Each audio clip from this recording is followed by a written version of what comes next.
Okay guys, for today's video, it has been already a year since na-approve ako sa aking Maya Landers na credit card. And fast forward today, may panibagong credit card na inoffer si Maya, which is the Maya Black credit card. But for today's video, gusto kong pag-usapan itong experience ko after a year using this Maya Landers credit card. And is it worth it ba to have this credit card? Or maybe you can skip this card na lang and look for other credit card. So yan ang pag-uusapan natin today. So samahan niyo ako.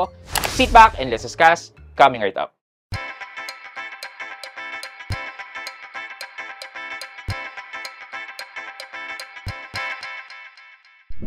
Hi guys, this is Pat and you're in Pat Quintos Review TV. So if you're newer to my channel, I do reviews about personal finance na meron akong experience or meron na akong knowledge na ginawa ko na ng videos and playlists na makita nyo dito sa taas. At kung bago ka dito sa channel ko, you may want to consider subscribing to my channel. Yeah, nung unang natanggap ko itong Landers credit card ko is 2024 around September, August. And if you want to check my initial review with this Landers credit card, you can head over to this video. Medyo na-surprise ako in that video and syempre ang saya-saya ko. Kasi, paano ba naman madaling araw nung natanggap ko yung notification from Maya Landers na na-approve ako for a platinum card with a higher credit line. Yan, fast forward today, kamusta na nga ba ang paggamit ko ng Maya Landers credit card? Well, nung first few months po talaga, ginamit ko po siya. Meron po siyang mga mga promos na tipong pag gumamit ka, mare-rewardan ka, and those rewards previously, ang lalaki po niya, umaabot ng 2,000, 3,000, 4,000 pesos na cashback, na tipong itong vouchers na to is pwede mong i-redeem and katumbas siya ng peso na papasok sa inyong Maya e-wallet. During the first months, nakaka-engage po talaga ang gamitin si Maya Landers credit card. However, medyo for me medyo limited po kasi itong features ni Maya Landers. I'm not sure kasi ako po, hindi po ako talaga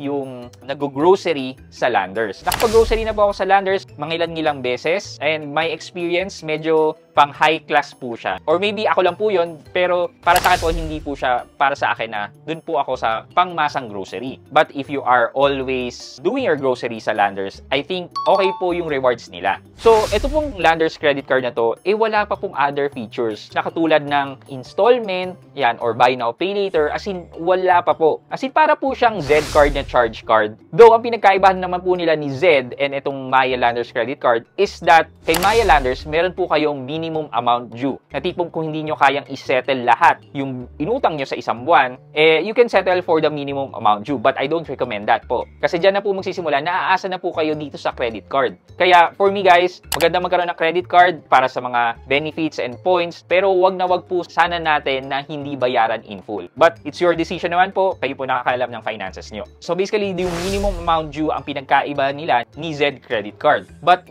sabi ko nga, in terms of installment, wala po siya. More than 1 year na nandyan ang Landers credit card, until now, wala pa rin po siyang installment feature. Sana kung merong mga 0% installment siya, di ba? As in, magagamit natin yan sa pag-purchase ng mga gadgets, di ba? Lalo na ngayon, Burmans na, wherein usually this is the time talaga na bumibili ng mga gadgets, appliances ang mga tao because paparating na ang mga 13-month pay. But in this regard, medyo low utilization po ang Landers credit card because mas prefer po ng mga carded individual yung mga credit card na may installment option. So, gusto ko po pong ipakita sa inyo na ito po, since July 2025 po, hindi na po ako gumamit ng Maya Landers credit card. Kaya wala na pong nag-generate na statement sa akin. And bakit nga po ba hindi na ako gumagamit ng Maya Landers credit card? Well, there's one reason na dahil sa kanila and another personal reason. So, unahin po natin yung personal reason. It's because meron po akong isang credit card na mas pinaprioritize dahil kailangan ko po habulin yung monthly spending niya para malibre ko po yung annual fee. So, most of my purchases medyo naka-concentrate na dito sa credit card na to para lang malibre po yung annual membership. The next reason is that medyo hindi ko po nagustuhan yung experience ko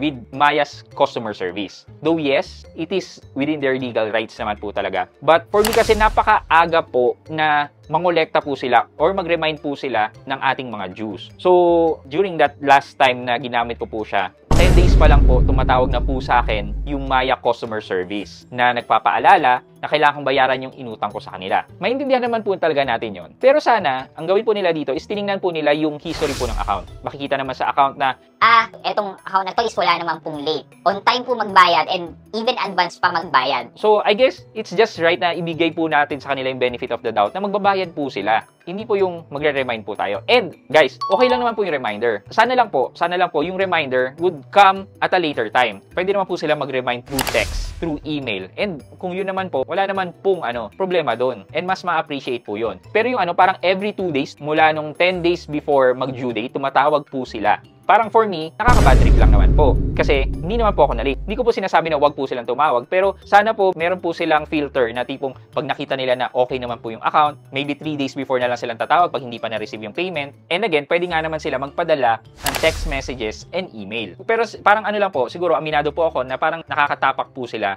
ng ego. Kasi nga, magbabayad naman po ako.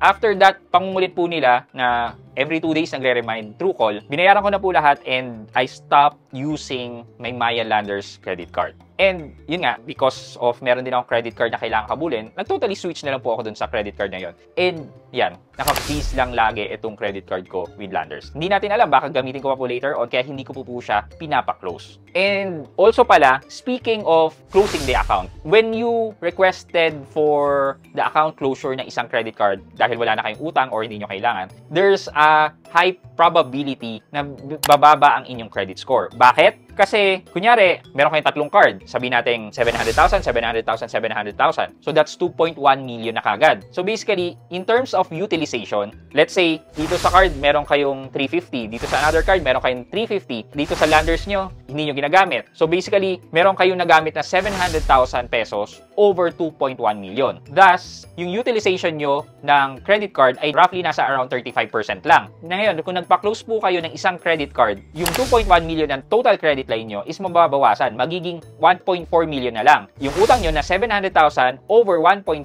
million, lumalabas na 50% utilization na po kayo kagad. Thus, hihilain po ang inyong credit score pababa because of your debt utilization. After doing so, later on for sure, makaka-recover din naman po ang inyong credit score as long as continuous po na maganda ang mga payments nyo at wala po tayong nalilate or na-overdue na account. Kaya po, kahit hindi ko na po siya ginagamit, hindi ko pa rin po pinapa-close ang aking Maya Landers credit card because I am benefiting po sa malaking overall na credit line ng lahat ng aking mga cards. Going back to the question, is it worth it na kumuha pa ng Landers credit card? Well, masasabi ko lang po, it is worth it for you if you are always doing your grocery sa Landers. But if not, you can look for other credit cards na lang po. Or maybe if you want to discipline yourself, I think Z card is right for you. Though hindi po to sponsored it's just based on my experience and preference. For our question of the day, kung marami po kayong credit card na hindi ginagamit, tipong katulad po nun sa akin na frozen po siya at 0 lagi talaga at hindi ko talaga ginagamit monthly, would it be wiser if you request for the account closure ng mga credit cards na yan para hindi nyo na po pinoproblema ang security ng mga cards na yan? Or just let it be na naka-open para just in case na kailangan ninyo, may magagamit kayo? Alin po kayo sa dalawa? Let me know sa comment section sa baba at may chance po kayong manalo ng 1,000 pesos sa ating weekly GCash giveaway.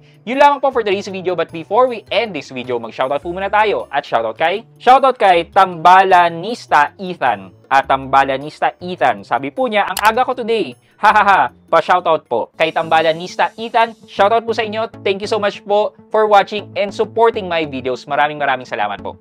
I hope you like this video. Leave a thumbs up, and if not, wala nang problema dyan, but continue to support me by subscribing to my channel by clicking the subscribe button and also the bell button sa sabing subscribe para makareceive kayo ng latest notification sa lahat ng upload ko. Again guys, this is Pat Quinto and you're in Pat Quinto's Review TV.